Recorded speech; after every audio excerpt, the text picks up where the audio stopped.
Assalamualaikum warahmatullahi wabarakatuh. Pemirsa di mana saja Anda berada, selamat berjumpa kembali dengan channel YouTube Insan Dongeng. Pada kesempatan ini saya Bang Elgi akan membacakan sebuah cerita dari buku yang berjudul Di Persimpangan Jalan, diterbitkan oleh Balai Pustaka, cetakan pertama tahun 1982. Penulis Ade Donggo. Terima kasih kepada semua subscriber yang selalu setia mengikuti. Selamat mendengarkan. Pila itu adalah sebuah bangunan yang anggun terletak di atas bukit di ujung barat sebuah teluk. Bila dipandang dari jauh, dia seakan tergantung di awang-awang. Dia seperti tidak berpijak pada suatu dasar. Seorang veteran pejuang kemerdekaan telah membangunnya sebagai miliknya. Dia bekas perwira angkatan laut yang berhasil, seorang pahlawan bagi tanah airnya. Dia telah berjuang dari pantai ke pantai sejak zaman revolusi fisik, mempertahankan sejengkal demi sejengkal seluruh pesisir dari inceran pelaut-pelaut kolonial. Dia hampir tidak pernah istirahat. Setelah kedaulatan diperoleh kembali, kemudian yang dihadapi pembebasan Irian Barat. Sebagai seorang prajurit yang tidak pernah mengenal menyerah, dia pun terjun ke kancah peperangan pengembalian Irian Barat. Dan semuanya berakhir dengan terusirnya Belanda dari daerah itu. Itulah seluruh pengalamannya sebagai perwira hingga akhirnya datang waktunya untuk pensiun. Suatu predikat baru yang paling ditakuti oleh kawan-kawannya. Karena berapalah penghasilan seorang pensiunan, gaji yang diterima hanya bisa mencukupi kebutuhan beberapa hari saja. Tapi baginya sendiri sebagai bekas perwira tidak gentar menghadapi hal itu. Berbagai usaha dicobanya, antaranya berdagang onderdil kapal. Mula-mula secara kecil-kecilan, tapi di luar dugaan usaha ini membawa hasil yang baik. Ini berkat bantuan seorang kawan lama yang bersedia meminjamkan modal padanya. Di samping keterampilan dan pengetahuannya tentang seluk-beluk mesin kapal yang diterimanya sebagai perwira angkatan laut cukup lumayan. Dengan modal dan pengetahuan itulah dia mulai berjuang dalam medan pertempuran yang baru sama sekali baginya. Dan berkat usaha itu pula hidupnya tidak mengalami kekurangan, malah dia dapat membangun sebuah rumah yang bagus di kota, serta sebuah pila di atas bukit ini. Suatu nostalgia yang tidak dapat dibendung telah mendorongnya memilih teluk ini untuk membangun pilanya. Karena dia seorang pelaut, menurut pengakuannya, dari pila ini dia dapat melihat kapal-kapal dagang atau kapal perang serta perahu-perahu nelayan yang pulang pergi di pagi hari atau senja hari. Bila kapal-kapal perang itu lewat di sana, serta-merta dia berdiri tegak memberi hormat. Dia tetap berdiri sampai kapal itu hilang dari pandangan matanya. Ini merupakan tradisi bagi para pelaut, dan baginya tradisi itu cukup membanggakan. Pada hari-hari libur keluarganya datang beristirahat di pila ini. Keluarganya terdiri dari seorang istri dan 2 orang anak. Kedua-duanya gadis yang sudah dewasa, mereka dalam usia berumah tangga. Yang tua bernama Yulia, sedang yang muda bernama Pijri. Mereka bersama-sama cantik dengan pembawaan yang agak berlainan. Yang tua seorang gadis berwatak sederhana. Sederhana dalam berpikir, bertindak, berpakaian, berdandan. Dia seorang gadis yang memandang segala masalah secara praktis. Baginya tidak ada masalah yang jelimet, semuanya dapat diselesaikan. Berbeda dengan yang muda, dia mempunyai pembawaan sedikit keras. Dia tidak mau tunduk dan suka menempatkan diri pada jarak tertentu dalam menghadapi persoalan. Dia tidak akan memperpendek jarak itu betapapun masalahnya sudah jelas. Di samping itu, ada persoalan lain yang patut disayangkan. Kedua gadis itu tidak maju dalam sekolahnya. Keduanya hanya sampai tingkat kedua pada fakultas yang mengajarkan ilmu-ilmu sosial. Mereka meninggalkan sekolah itu dengan alasan tidak ada gunanya mempelajari ilmu itu secara teori, tapi harus terjun langsung ke tengah masyarakat.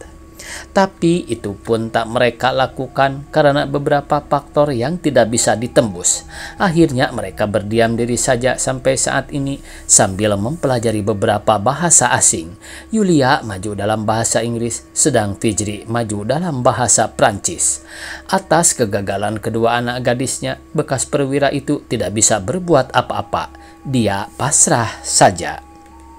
Hari ini, tatkala senja menjelang, ketika mereka duduk di anjungan barat Pila, menikmati keindahan laut lepas, tiba-tiba seorang laki-laki asing muncul begitu saja tanpa diketahui dari mana datangnya.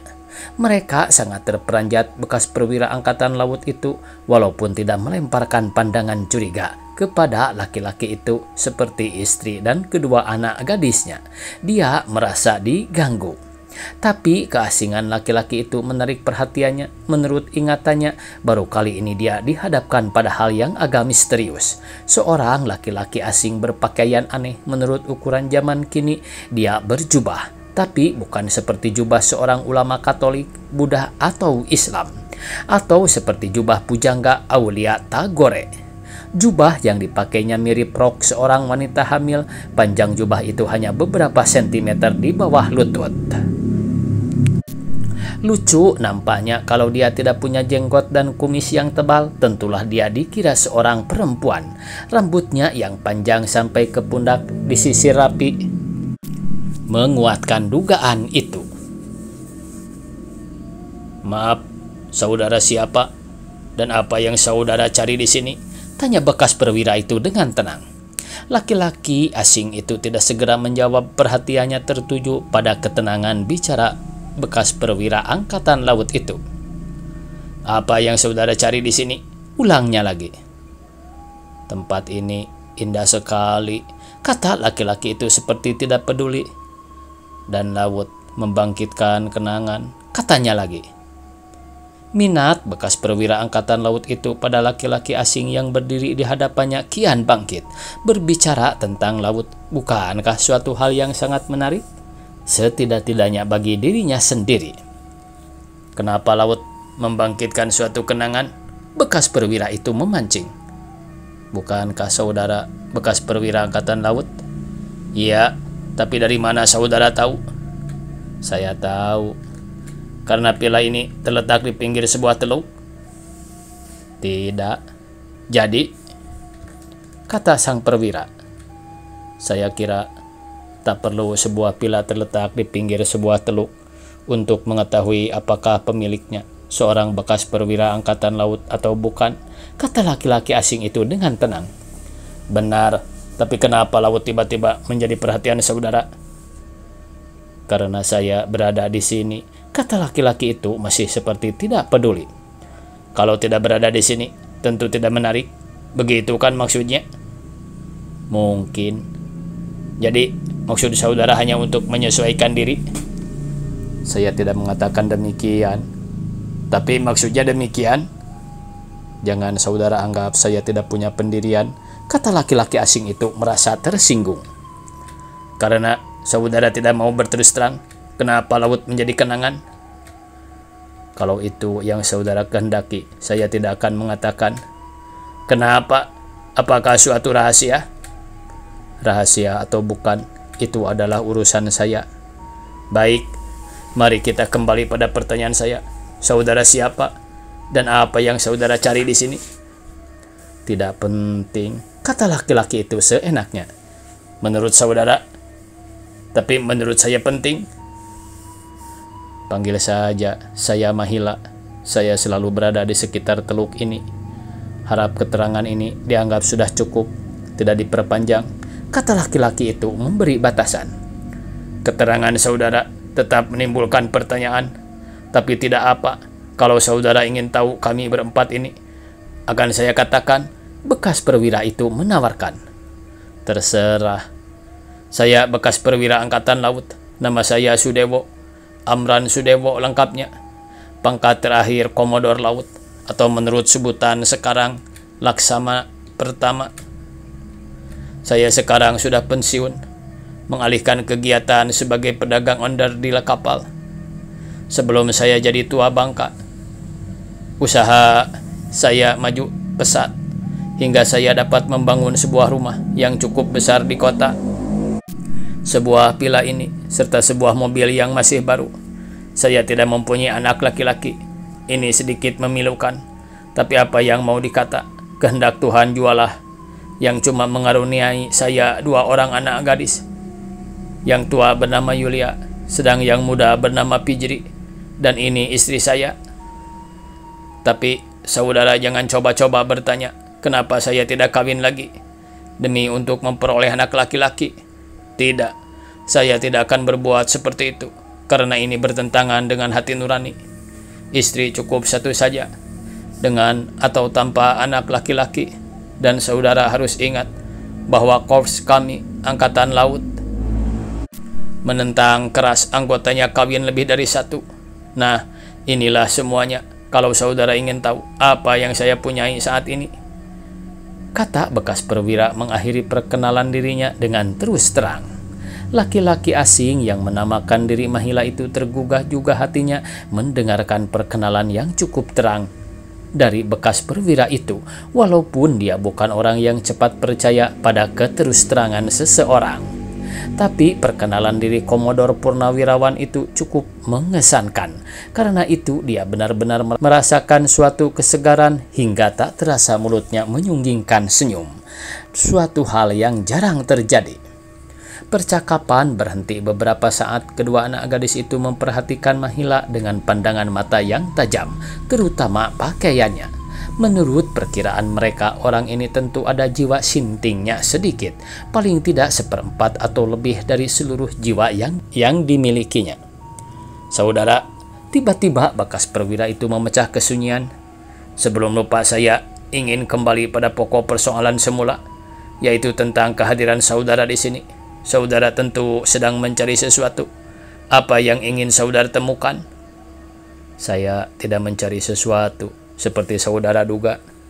Tapi kenapa saudara tiba-tiba berada di sini? Dan jalan mana yang saudara tempuh untuk bisa sampai ke sini? Semua jalan terbuka bagi saya. Dan kenapa saya tiba-tiba berada di sini? Dan apa yang saya cari? Itulah yang tidak bisa saya jelaskan. Saya ingin saudara bicara apa adanya dan tidak berbelit-belit, minta bekas perwira itu. Saya benar-benar tidak mengerti kenapa adanya saya di sini menjadikan persoalan benar bagi saudara. Bukankah yang penting di senja yang indah saudara telah menemukan seseorang yang bisa diajak bicara? Ya, katakanlah seorang teman. Tapi sebagai tuan rumah, saya wajib mengetahui asal-usul tamunya. Tadi saya sudah memperkenalkan diri dan saya mengatakan selalu berada di sekitar teluk ini. Apa yang saudara cari di sini? Itu masalah saya. Saya sudah mengatakan tidak dapat menjelaskannya kepada saudara. Saudara, jangan membawa hal-hal yang misterius di sini, bekas perwira itu meminta. Tiap orang yang datang ke villa ini selalu jelas asal-usulnya, katanya lagi.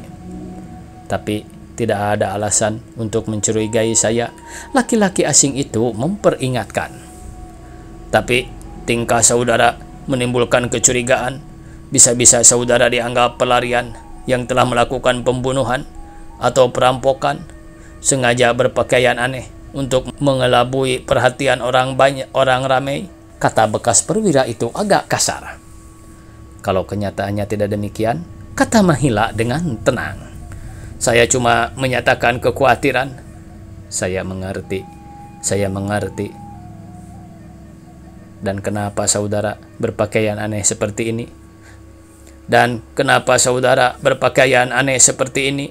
Laki-laki yang mengaku bernama Mahila itu tidak menjawab. Sebentar ia memperhatikan pakaiannya. Terpancar suatu keanehan di wajahnya. Dia seperti sadar bahwa pakaian yang dipakainya itu menimbulkan ketidakpantasan bagi pandangan orang. Apakah dengan berpakaian seperti ini, saudara ingin memprotes sesuatu? Tanya bekas perwira itu lagi, karena Mahila tidak menjawab. Saudara, jangan menduga yang bukan-bukan, tangkis Mahila. Kalau saudara tidak memprotes, tentu saudara mempunyai suatu kaul. Bila saya boleh tahu kaul apa gerangan? Tanya bekas perwira itu. Saya tidak memprotes dan saya tidak punya kaul. Tapi kenapa berpakaian aneh seperti ini? Karena saya ingin berpakaian seperti ini, lain tidak.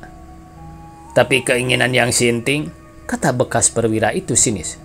Pakaian saudara bukan jubah seorang ulama atau wali, tapi rok perempuan hamil yang dipadankan pada tubuh laki-laki. Sangat menyinggung perasaan dan memalukan, kata perwira itu lagi tambah sinis. Laki-laki yang mengaku bernama Mahila itu tidak memberikan reaksi apa-apa atas ejekan itu. Dia bangkit dari duduknya dan dengan sikap yang sangat tenang seperti waktu kedatangannya tadi, ia terus saja menuju pintu gerbang. Keempat anak beranak itu mengikutinya dengan pandangan yang penuh tanda tanya. Dipandang dari belakang, orang itu kelihatan anggun melihat rambutnya yang terurai di pundak. Hampir mereka mengatakan bahwa figur itu seperti Kristus yang pernah mereka lihat dalam film. Tapi jubahnya yang aneh itu membantah kesan demikian. Di pintu gerbang, penjaga pila membukakan pintu. Sekarang baru dia tahu bahwa tuannya kedatangan tamu. Tapi dari mana tamu itu masuk? Bukankah kalau ada tamu mesti melalui pintu gerbang pila? Dan dialah sebagai pembuka pintu? Namun tamu yang satu ini agak lain rupanya. Ada semacam tanda tanya yang timbul dalam pikirannya karena itu. Setelah pintu gerbang ditutupnya kembali, dia terus berlari mendapatkan tuannya. Dia ingin tahu apakah benar bekas perwira itu kedatangan tamu dan dari mana ia masuk. Apa bapak tadi kedatangan tamu?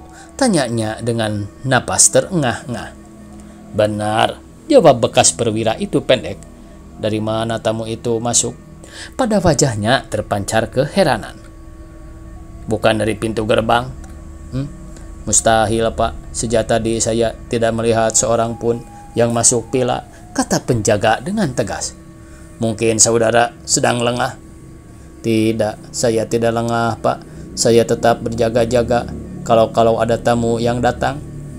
Oh iya, tapi sudahlah, kita tidak usah mempersoalkan tamu itu lagi, pinta bekas perwira itu.